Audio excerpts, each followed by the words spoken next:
सत्कर्म का त्याग मत करो, दान करो, यज्ञ करो, तीर्थ करो, माला फेरो, नाम जपो, सब करो, लेकिन इन सब कर्मों से हमारा उद्धार होगा या भरोसा मत करो। भरोसा तो केवल भगवान का, जो करेंगे वो होगा। वही है सोई जो राम रचि राखा को करी। तो फिर क्या करें? सब कुछ करते हुए फल के अनुसंधान का त्याग करके भगवान में अपने मन को लगाए रखना। और भगवान में मन को लगाने का यही उपाय है। भगवान का गुणगान करते रहो, भगवान की लीलाओं को स्मरण करते रहो और जीवन यात्रा चलती रहे। यही निष्कर्ष है। इसीलिए बड़े बड़े मुनि महात्मा जीवन मुक्त महापुरुष भी भगवान का चिंतन करते और भगवान की कथा सुन करते। जीवन मुक्त महामुनि जी हो, हर गुण सुनत अघाई नत की हो। जमीन पर लेट जाओ, कैसे? जैसे डंडा, लपुट को डंडा, इसलिए दंडवत प्रणाम, दंड के समान प्रणाम, वत दंडवत, जैसे डंडा को खड़ा करो और खड़ा करके छोड़ दो, डंडा लेट जाएगा, तो दंडे के समान लेट जाए, इसका नाम दंडवत प्रणाम।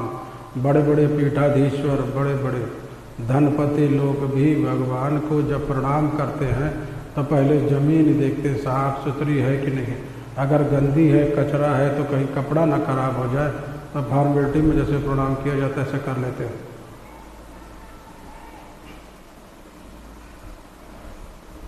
हजारों वर्ष पूर्व आचार्यों ने यह चिंतन किया कि सीता जी का जो प्रथम निर्वासन हुआ, भगवान से दूर गई, लंका में किस लिए गई? कृपा के कारण। दोबारा महर्षि वाल्मीकि के आश्रम में गई पारतंत्र के कारण।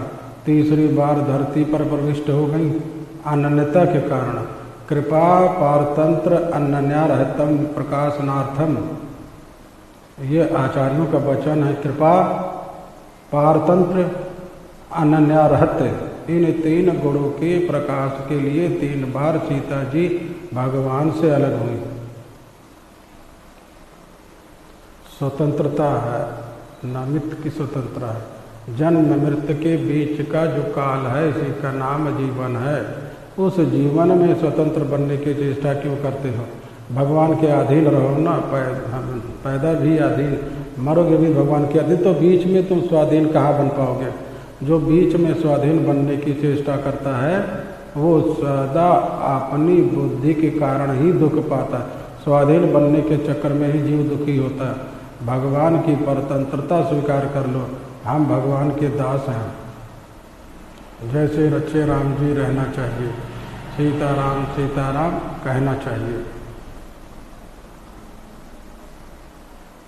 गंगा में कूद करके प्राण त्यागने पर आत्महत्या का दोष भी नहीं लगेगा, क्योंकि गंगा में मरने वाले को आत्महत्या का दोष नहीं लगता। ऐसे कोई व्यक्ति आत्महत्या करे, फांसी लगा ले, जहर पी ले, कुछ भी कर ले, उसको आत्महत्या का पाप लगता है। लेकिन गंगा में अगर वो कूद जाए तो आत्महत्या का पाप नहीं लगता। इसलिए पहले लोगों को गंगा लाभ कराया जाता है। असाध्य बीमारी से लोग जब त्रस्त हो जाते थे, जो बीमारी ठीक होने वाली नहीं है और दुख सहन नहीं होता, ऐसे स्थिति में व्यक्ति मरना चाहता है, लेकिन अपने से वो मृत्यु का वर्ण करे तो आत्महत्या का पाप लगेगा। तो लोग गंगा में ले जा करके उसे छोड़ देते थे, गंगा में पकड़ करके उसको डुबकी लगवाते थे। जब तक प्राण निकल न जाए तब तक डुबकी लगवाते थे। गंगा लाभ कहा जाता है। आज के युग में ये सारी बातें तो कहीं लोग कहेंगे क्या अनर्थ है। हाँ, ये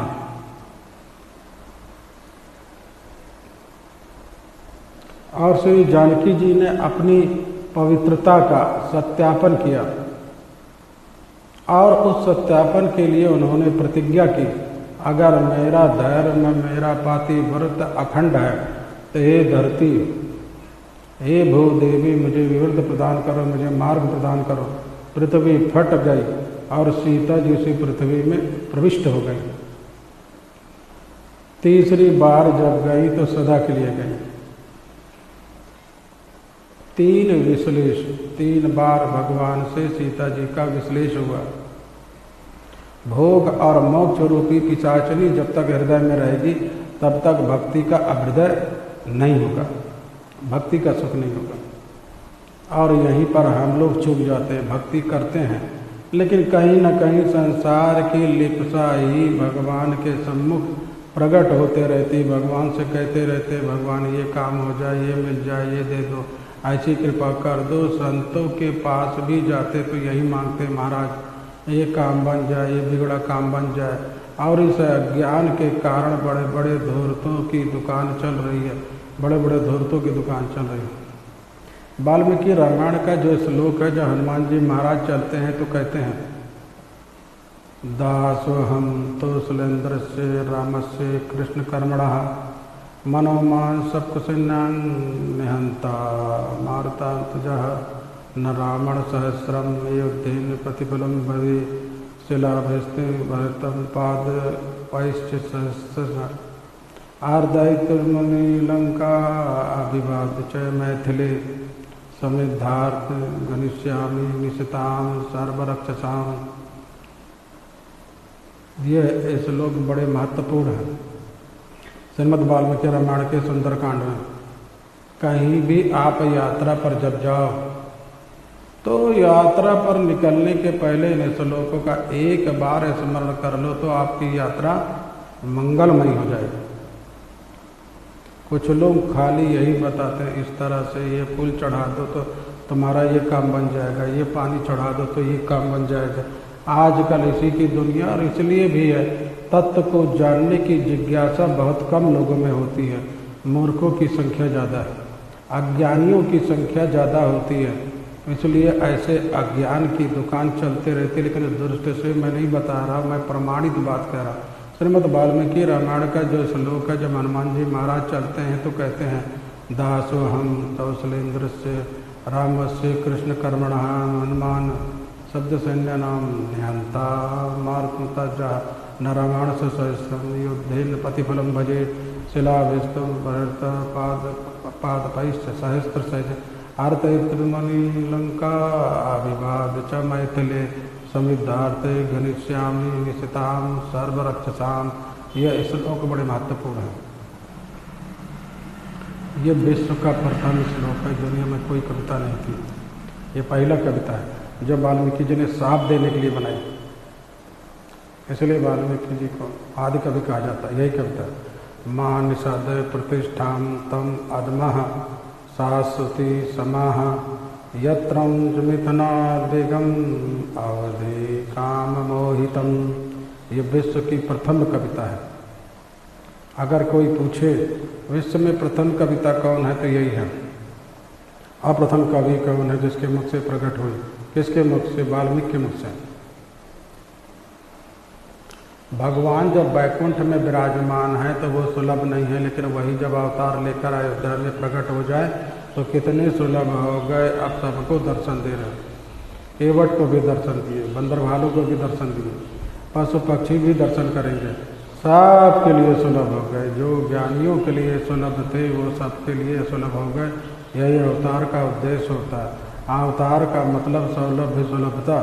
तो भगवान ने जब अवतार ले लिया, राम लक्ष्मण भरत शत्रुघ्न के रूप में कृताता मानव चतुर्भुजम, सबके लिए भगवान सुलभ हो गए। तो भगवान के ही समान अर्थात भगवान का ही दूसरा रूप जो वेद है, वेदों ने कहा हम भी सबके लिए सुलभ हो जाए। तो वेद रामायण के रूप में प्रविष्ट हुए। जब इतने सुलभ हो गए तो अब वेद को रामायण के रूप में इस वेद को कोई भी पढ़ सकता है। ब्राह्मण पढ़े, क्षत्रिय पढ़े, वैश्य पढ़े, शूद्र पढ़े, स्त्री पढ़े, बालक पढ़े, वृद्ध पढ़े, कोई भी पढ़ सकता है। सबके लिए दरबार खुला है।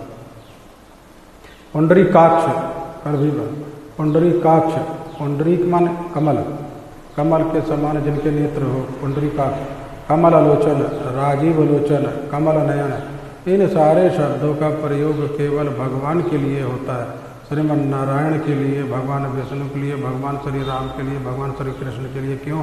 कमल नयन भगवान है, कोई दूसरा कोई कमल नयन है। विरूपाक्ष हो सकता है, त्रिलोचन हो सकता है, त्रिनेत्र हो सकता है, लेकिन कमल नयन तो भगवान ही, राजीव लोचन भगवान है। भगवान केवल कमल नयन ही नहीं, इनका चरण भी कमल के समान है, इनका कर भी कमल के समान है, मुख भी कमल के समान है, नेत्र भी कमल के समान है।